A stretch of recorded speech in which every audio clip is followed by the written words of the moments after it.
स्वागत है आपका ज्ञानार्पण परिवार में। तो साथियों, आज हम ज्ञानार्पण परिवार के साथ लगातार आप लोगों ने विश्वास बनाकर रखा है, तो ज्ञानार्पण परिवार के साथ साथियों ऐसे ही आप विश्वास बनाकर लगे रहें।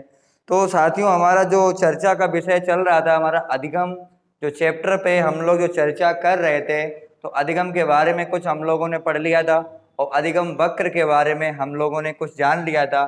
उसी साथियों, हम लोग चर्चा को आगे बढ़ाते हुए आज हम लोग जानेंगे अधिगम स्थानांतरण के बारे में चर्चा करेंगे। तो आज जो हमारा बिंदु रहने वाला है, चर्चा का बिंदु रहने वाला है, तो साथियों आज का जो चर्चा का बिंदु है हमारा, तो वो चर्चा का बिंदु है आपका अधिगम स्थानांतरण। अधिगम स्थानांतरण। तो आज जो हमारा चर्चा का विषय बना हुआ तो क्या है साथियों? अधिगम स्थानांतरण। तो साथियों, अधिगम स्थानांतरण आपका तीन तरह से होता है। एक आपका अधिगम के क्षेत्र में होता है, मतलब शिक्षण प्रक्रिया के दौरान होता है। एक आपका जो अधिगम का स्थानांतरण तो होता है वो आपका स्किल में होता है, मतलब आपका ड्राइविंग वगैरह हो गया, उसमें आपका अधिगम का स्थानांतरण होता है। तीसरा जो आपका अधिगम का स्थानांतरण जो होता है वो आपके शारीरिक अंगों में होता है। तो हमको अधिगम का स्थानांतरण जो हमें पढ़ना है वो साथियों हमें तीन तरह से पढ़ना है। तो पहला जो हम अधिगम का स्थानांतरण पढ़ रहे हैं वो कितने प्रकार का होता है? तो आपका तीन प्रकार का होता है कि अधिगम का स्थानांतरण। पहला आपका अधिगम का स्थानांतरण जो होता है आपका सकारात्मक होता है। दूसरा जो आपका अधिगम का स्थानांतरण जो होता है आपका नकारात्मक होता है। और अगला जो हमारा होता है शून्य या उदासीन।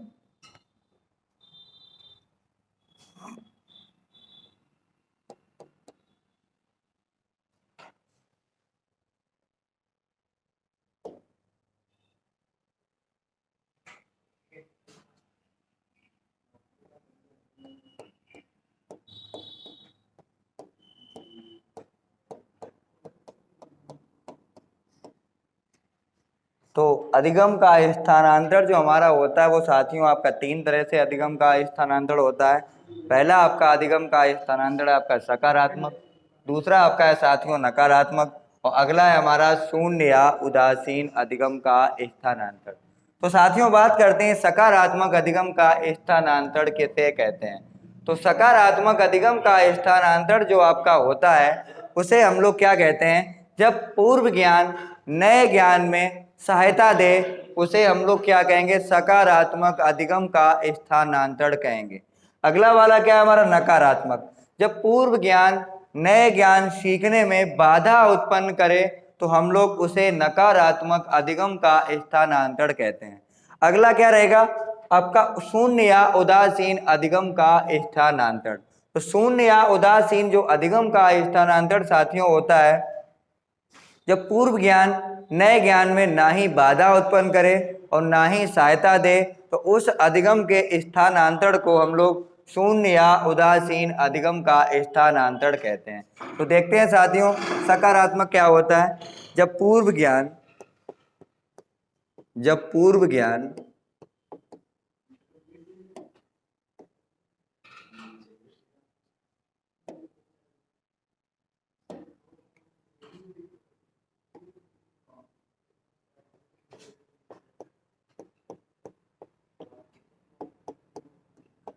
जो पूर्व ज्ञान नए ज्ञान में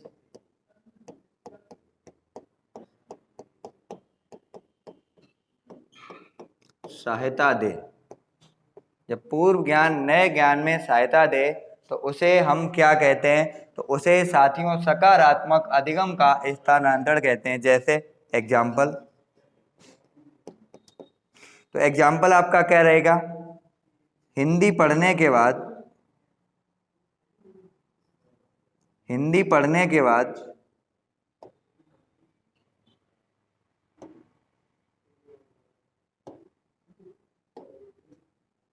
हिंदी पढ़ने के बाद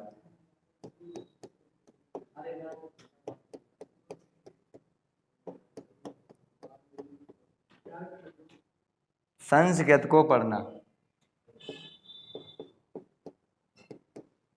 हिंदी के बाद संस्कृत को पढ़ना।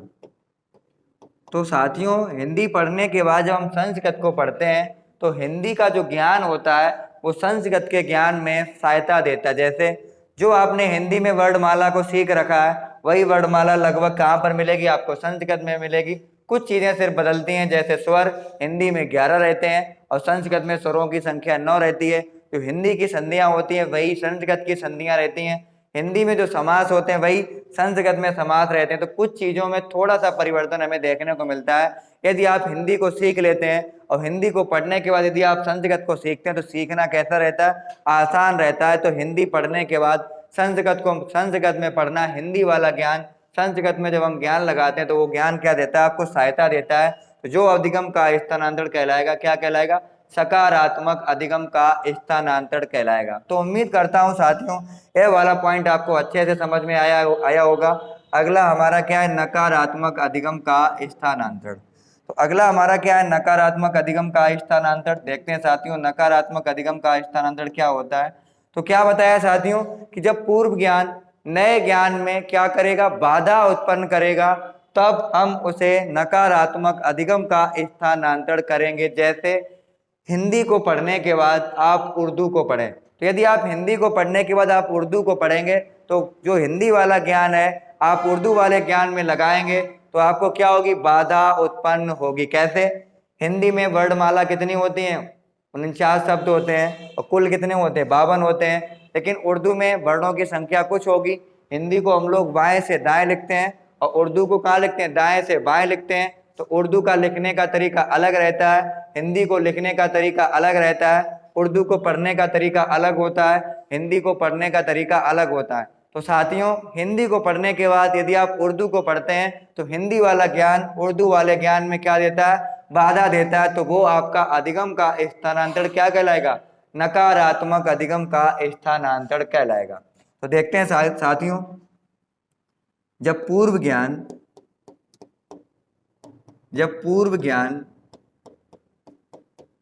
नए ज्ञान में बाधा उत्पन्न करे, जब पूर्व ज्ञान नए ज्ञान में बाधा उत्पन्न करे तो कह सकते हैं, क्या कह सकते हैं, हिंदी को पढ़ने के बाद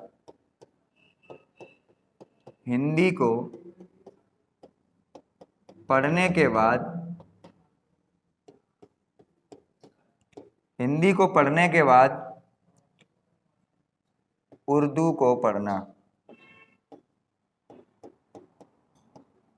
हिंदी को पढ़ने के बाद उर्दू को पढ़ना। ठीक है साथियों, तो उम्मीद करता हूं साथियों नकारात्मक अधिगम का स्थानांतरण आपको अच्छे से समझ में आया होगा कि जब पूर्व ज्ञान नए ज्ञान में बाधा उत्पन्न करता है तो हम लोग उसे क्या कहते हैं, नकारात्मक अधिगम का स्थानांतरण कहते हैं। तो देखते हैं साथियों अगला क्या आपका, शून्य या उदासीन अधिगम का स्थानांतरण। तो ठीक है साथियों देखते हैं शून्य या उदासीन अधिगम का स्थानांतरण किसे कहते हैं। तो देखते हैं कि जब पूर्व ज्ञान बाद वाले ज्ञान में ना ही सहायता देता है और ना ही बाधा उत्पन्न करता है, उसे हम लोग क्या कहते हैं, उसे हम लोग शून्य या उदासीन अधिगम का स्थानांतरण कहते हैं। शून्य या उदासीन अधिगम का स्थानांतरण। तो जब जैसे देखा जाए साथियों हिंदी को पढ़ने के बाद आप क्या पढ़ें, आप इतिहास को पढ़ें, आप भूगोल को पढ़ें। तो हिंदी को पढ़ने के बाद जब आप इतिहास और भूगोल को पढ़ते हैं तो ना ही वो ज्ञान क्या देता है, ना ही वो ज्ञान आपको फायदा देता है और ना ही वो ज्ञान आपको क्या देता है, ना ही वो ज्ञान आपको बाधा उत्पन्न करता है। तो हिंदी को पढ़ने के बाद यदि हम लोग क्या पढ़ते हैं, ज्योग्राफी मतलब सामाजिक विज्ञान पढ़ें और विज्ञान को पढ़ें, तो हिंदी वाला ज्ञान विज्ञान में या इतिहास में ना ही फायदा देता है और ना ही बाधा उत्पन्न करता है, उसे हम लोग क्या कहते हैं, शून्य या उदासीन अधिगम का स्थानांतरण कहते हैं। तो देखते हैं साथियों शून्य या उदासीन अधिगम का स्थानांतरण। जब पूर्व ज्ञान बाद वाले ज्ञान में ना तो बाधा दे और ना ही सहायता दे।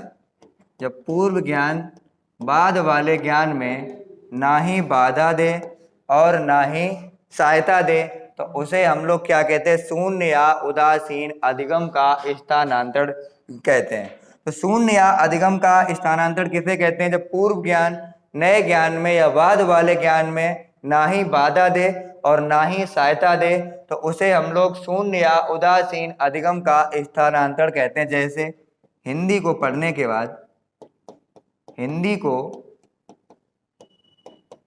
के बाद गणित पढ़ना,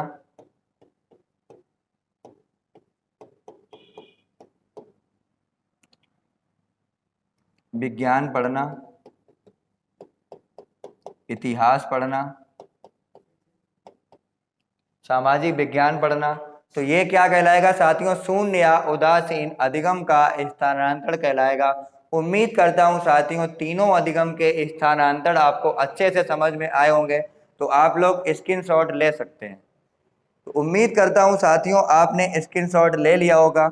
आगे की जो वार्ता हम लोग करते हैं दोबारा से मैंने बताया था आपको 3 तरह के अधिगम के स्थानांतरण होते हैं। ये वाला जो आपका था वो शिक्षा में था। अगला जो हम अधिगम का स्थानांतरण पढ़ेंगे वो स्किल्स में पढ़ेंगे, मतलब कौशलों में पढ़ेंगे। तो अगला जो आपका अधिगम का स्थानांतरण है वो भी आपका अधिगम का स्थानांतरण आपका 3 तरह से होता है। अधिगम का स्थानांतरण,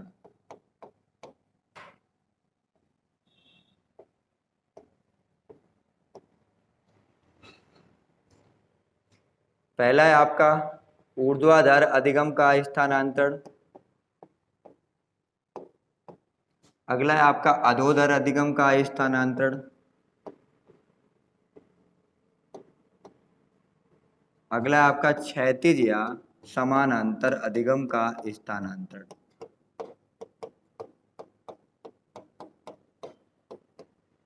क्षैतिज या समानांतर अधिगम का स्थानांतरण।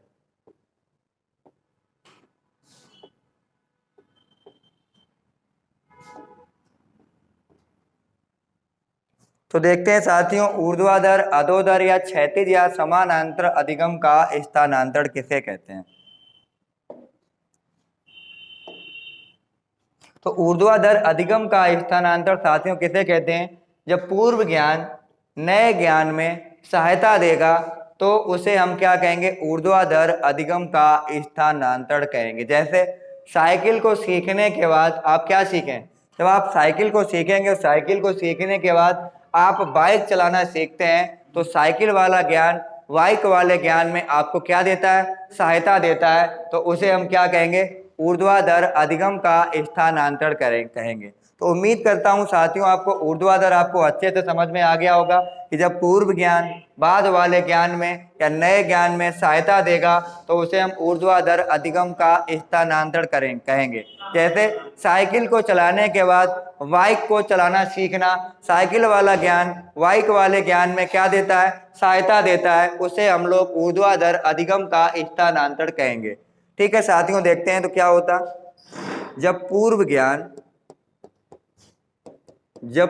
ज्ञान नए ज्ञान में सहायता दे, जब पूर्व ज्ञान नए ज्ञान में सहायता दे तो उसे हम क्या कहेंगे? ऊर्ध्वाधर अधिगम का स्थानांतरण कहेंगे। तो एग्जाम्पल देखें साथियों।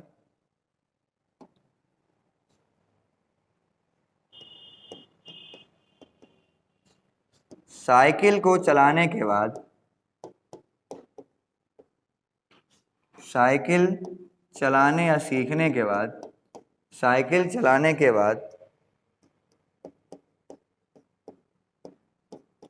बाइक चलाना सीखना, बाइक चलाना सीखना।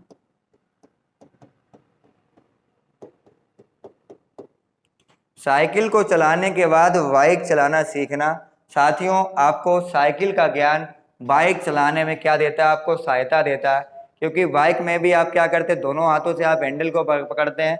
साइकिल में भी क्या करते हैं? आप दोनों हाथ से हैंडल को पकड़ते हैं। ठीक है, पैरों का भी आपका काम रहता है, हाथ का भी आपका काम रहता है। तो जो ज्ञान आपका साइकिल में रहता है वही लगभग मिला जुला रूप उसका आपका बाइक में भी रहता है। इसलिए साइकिल को सीखने के बाद बाइक चलाना सीखना क्या देता है, सहायता देता है। अगला क्या आपका अधोदर अधिगम का स्थानांतरण। तो अधोदर या अधोदर का मतलब क्या है कि आपको पहले वाला ज्ञान या पूर्व ज्ञान नए ज्ञान सीखने में क्या देगा, बाधा उत्पन्न करेगा। तो उसे हम क्या कहते हैं, अधोदर अधिगम का स्थानांतरण कहते हैं। जैसे यहाँ का गाड़ी चलाना सीखा हुआ व्यक्ति जब विदेशों में गाड़ी चलाता है तो यहाँ का जो ज्ञान होता है विदेशों में गाड़ी चलाने में अनुभव में क्या करता है, बाधा उत्पन्न करता है। क्योंकि यहाँ गाड़ी चलाने में अनुभव क्या होता है, बाएं हाथ पर चलाई जाती है, और विदेशों में कहाँ चलाते हैं हम लोग, सीधे हाथ पर गाड़ी चलाते हैं। तो यहाँ पर गाड़ी चलाने का अनुभव विदेशों में हमें क्या देता है, बाधा उत्पन्न करता है। इसे हम लोग क्या कहेंगे, अधोदर अधिगम का स्थानांतरण कहेंगे। तो देखें साथी, जब पूर्व ज्ञान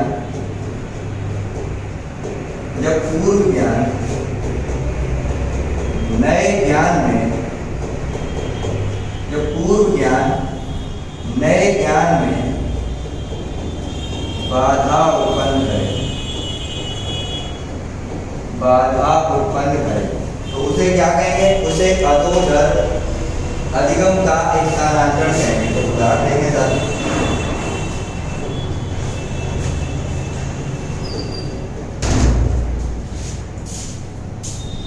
भारत देश में गाड़ी चलाने का अनुभव, भारत देश में गाड़ी चलाने का अनुभव,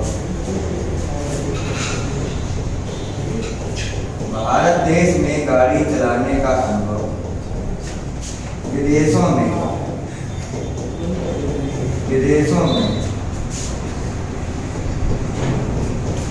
बाधा उत्पन्न करता,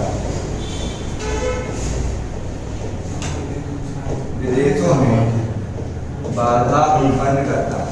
उम्मीद करता हूँ साथियों ये वाला आपको अच्छे से समझ में आ गया होगा कि जब पूर्व ज्ञान नए ज्ञान में बाधा उत्पन्न करे तो उसे हम लोग क्या कहते हैं, अधोदर अधिगम का स्थानांतरण कहते हैं। अगला वाला क्या है, क्षैतिज या समानांतर। मतलब जब पूर्व ज्ञान नए ज्ञान में ना ही बाधा उत्पन्न करेगा और ना ही सहायता देगा तो वो अधिगम का स्थानांतरण क्या कहलाएगा, क्षैतिज या समानांतर अधिगम का स्थानांतरण कहलाएगा। जैसे पहले आपने क्या सीखा, साइकिल सीखी, साइकिल के बाद आपने क्या सीखा, बाइक चलाना सीखा, मतलब क्या दिया, सहायता दी। अब बाइक चलाने के बाद आप कार चलाना जब सीखते हैं तो बाइक वाला कोई भी ज्ञान आपको कार चलाने में सहायता नहीं देता है। क्योंकि यहाँ पर जो आपकी ब्रेक कहाँ पर रहती है, हाथ में रहती है, और वहाँ पर ब्रेक कहाँ पर रहेगी, पैरों में रहेगी। तो बाइक को चलाने के बाद आपको कार चलाने में बाइक का ज्ञान कोई सहायता नहीं देता है, इसीलिए वो आपका अधिगम का स्थानांतरण क्या कहलाएगा, क्षैतिज अधिगम का स्थानांतरण कहलाएगा। उम्मीद करता हूँ साथियों ये वाला पॉइंट आपको अच्छे से समझ में आ गया होगा। तो देखें, जब पूर्व ज्ञान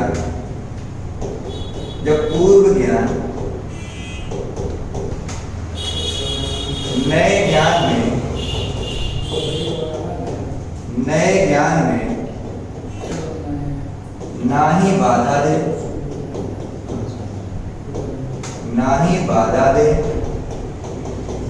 और ना ही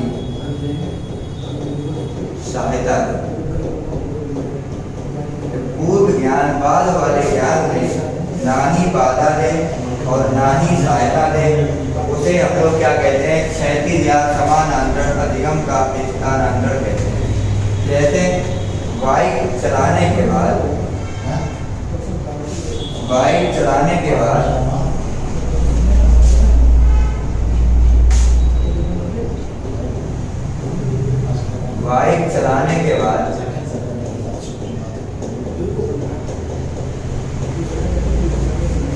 कार चलाना सीखना,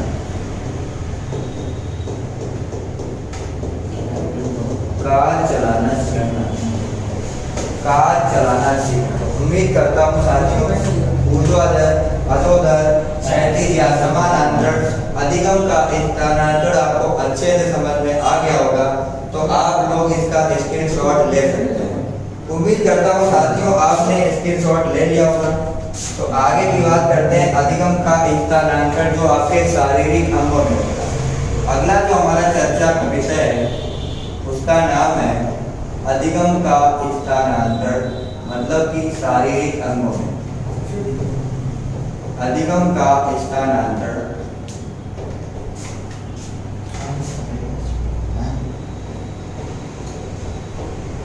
शारीरिक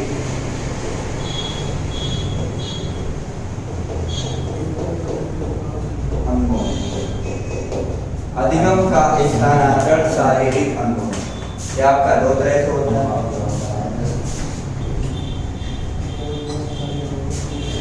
एक पार्श्वीय अधिगम का स्थानांतरण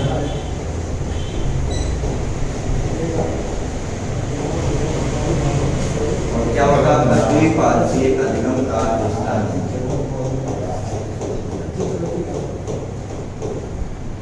एक पार्श्वीय और द्विपार्श्वीय अधिगम का स्थानांतरण। एक पार्श्वीय अधिगम का स्थानांतरण क्या होता है कि जब एक ही अंग से काम किया जाए, मतलब एक ही हाथ के सीखने का अनुभव आप उसी से करें, तो क्या कहलाएगा आपका एक पार्श्वीय अधिगम का स्थानांतरण। और द्विपार्श्वीय अधिगम का स्थानांतरण क्या कहलाएगा कि जब दाएं हाथ के लिखने का प्रयोग आप बाएं हाथ से करते हैं, या बाएं हाथ के लिखने का प्रयोग आप दाएं हाथ से करते हैं, या हाथों का काम आप पैरों के द्वारा लेते हैं, तो उसे हम क्या कहते हैं, द्विपार्श्वीय अधिगम का स्थानांतरण कहते हैं। या किसी भी अंग में जब परमानेंट विकार हो जाता है, तो वहां पर बाएं हाथ का सारा काम दाएं हाथ से, या दाएं हाथ का सारा काम हम जब बाएं हाथ से लेते हैं, तो वहां पर भी क्या होता है, आपका द्विपार्श्वीय अधिगम का स्थानांतरण कहलाता है। तो देखें साथियों, एक पार्श्वीय क्या रहेगा, हाथ का हाथ में, हाथ का हाथ में, और यहाँ पे क्या रहेगा, हाथ का हाथ में या पैर में, हाथ का हाथ में या पैर में।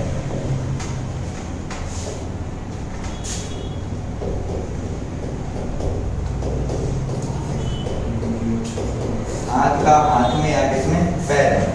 तो एक पार्श्वीय का होता किसी भी अंग के लिखने का काम, मतलब किसी भी अंग का काम जब उसी अंग से आप लेते हैं, तो क्या रहेगा आपका एक पार्श्वीय अधिगम का स्थानांतरण कहलाता है। और द्विपार्श्वीय अधिगम का स्थानांतरण क्या कहलाता है, तो एक अंग का काम आप सारा काम आप दूसरे अंग से लेते हैं, तो उसे द्विपार्श्वीय अधिगम का स्थानांतरण। या हाथों का सारा काम आप किससे लेते हैं, पैरों से लेते हैं, तो उसे क्या कहते हैं, द्विपार्श्वीय अधिगम का स्थानांतरण कहते हैं। देखें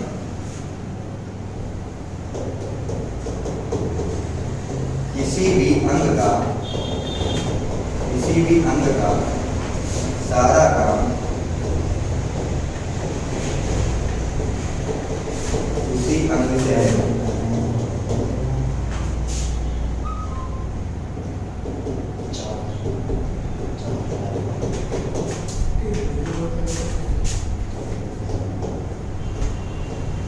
एक अंग का काम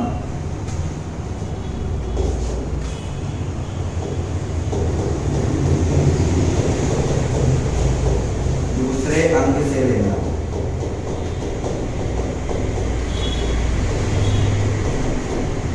उदाहरण इसमें देख सकते हैं हम लोग, दर्जी का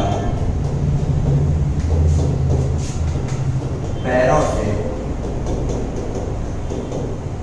कपड़ों का सिलना, दर्जी का पैरों से कपड़ों का सिलना। ठीक है, तो उम्मीद करता हूँ साथियों आपको एक पार्श्वीय और द्विपार्श्वीय अधिगम का स्थानांतरण आपको अच्छे से समझ में आ गया होगा।